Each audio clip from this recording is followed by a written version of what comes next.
முருங்கைக்காய் பலாக்கொட்டை வச்சு தான் ஒரு சாம்பார் செய்ய போகிறேங்க. வாங்க எப்படி செய்யலான்னு பார்க்கலாம்.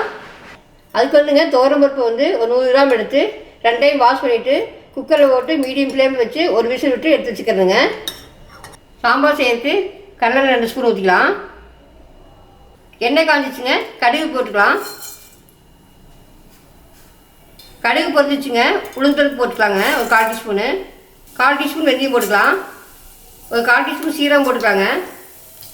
2 வரமிளகா போட்டுக்கலாங்க. கருவேப்பிலை கொஞ்சம் போட்டுக்கலாம். கொஞ்சம் பெருங்காயம் போட்டுக்கலாங்க. அதுக்கப்புறம் சின்ன வெங்காயம் போட்டுக்கலாம்.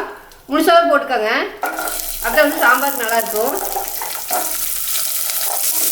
மீடியம் ஃப்ளேம்லேயே வச்சு நல்லா வதக்கி விடுங்க. பெருங்காயம் எல்லாம் போட்டுக்கிறீங்களா, நல்லா மணமாக இருக்குது. தக்காளி போட்டுக்கலாம். நான் மீடியம் சைஸ் தக்காளி வந்து 2 எடுத்துக்கிறதுங்க, அது போட்டுக்கலாம். தக்காளி வதங்கிறதுக்கு உப்பு போட்டுக்கலாங்க. மீடியம் ஃப்ளேம்லேயே வச்சு நல்லா வதக்கி விடுங்க. தக்காளி நல்லா வதங்கிடுச்சுங்க. அடுத்தது முருங்கைக்காய் போட்டுக்கலாம்.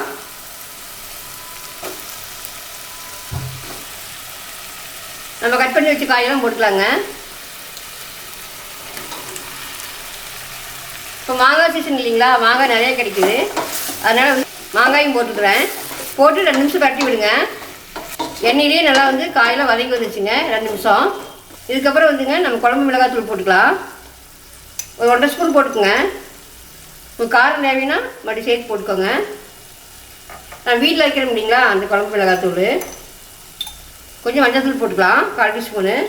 நான் பருப்பு போட்டு வேக வச்சுருக்குறோம், அதனால் கொஞ்சம் போட்டுக்கலாங்க. காய்க்கு தேவையான உப்பு போட்டுக்கலாங்க. முதலே கொஞ்சம் உப்பு போட்டுக்கிறோம் தக்காளிக்கு, இது கொஞ்சம் போட்டுக்கலாம். போட்டு 1 நிமிஷம் வதக்கி விடுங்க. மிளகாத்தூள் போட்டு 1 நிமிஷம் வதக்கிட்டேங்க. இனி வந்து தண்ணி ஊற்றிக்கலாங்க. காய் வேகிற அளவுக்கு தண்ணி ஊற்றிக்கலாம். அளவு கலக்கி விட்டுருங்க. தட்டு போட்டு மூடிடலாங்க. கோச்சதுக்கப்புறம் மீடியம் ஃப்ளேம்லேயே வச்சு ஒரு 10 நிமிஷம் விடுங்க. நல்லா காயெல்லாம் வெந்து விட்டு மீடியம் ஃப்ளேம்லேயே வச்சு ஒரு 10 நிமிஷம் விட்டுங்க. நல்லா காயெல்லாம் வெந்து வந்துச்சு பாருங்க. இனி வந்துங்க நம்ம வேக வச்ச பருப்பு ஊற்றிக்கலாம். நல்லா கலக்கி விடுங்க. அதுக்கப்புறங்க சக்தி சாம்பார் தூள் கொஞ்சம் போட்டுக்கலாங்க. ஒரு 1/2 ஸ்பூன் போட்டுக்குங்க. இதுதான் வந்து நல்லா மணமாக இருக்குங்க சாம்பாருக்கு. இதை போட்டு நல்லா கலக்கி விடலாம். நல்லா பருப்பு ஊற்றி நல்லா கொதி வந்துருச்சுங்க. அதுக்கப்புறம் வந்து புளி தண்ணி ஊற்றிக்கலாங்க. நான் வந்து சின்ன எலுமிச்சம்பழம் சைஸ் வந்து புளி எடுத்து கரைச்சி வச்சுருக்கேன். மாங்காய் தக்காளியெல்லாம் பொறுத்து போடுறீங்களா, அதனோட புளிப்பே இருக்குது, அதனால் கொஞ்சமாக ஊற்றிக்கலாம் புளி தண்ணி. புளி தண்ணி ஊற்றி நல்லா கலக்கி விட்ருங்க. இப்போ தட்டு போட்டு மூடிடலாங்க. ஒரு 2 நிமிஷம் கொதிக்கிட்டு பருப்பு புளி தண்ணியெல்லாம் ஊற்றி 10 நிமிஷம் கொதிச்சது. நல்லா வந்து சாம்பார் வந்து ரெடி ஆகிடுச்சுங்க.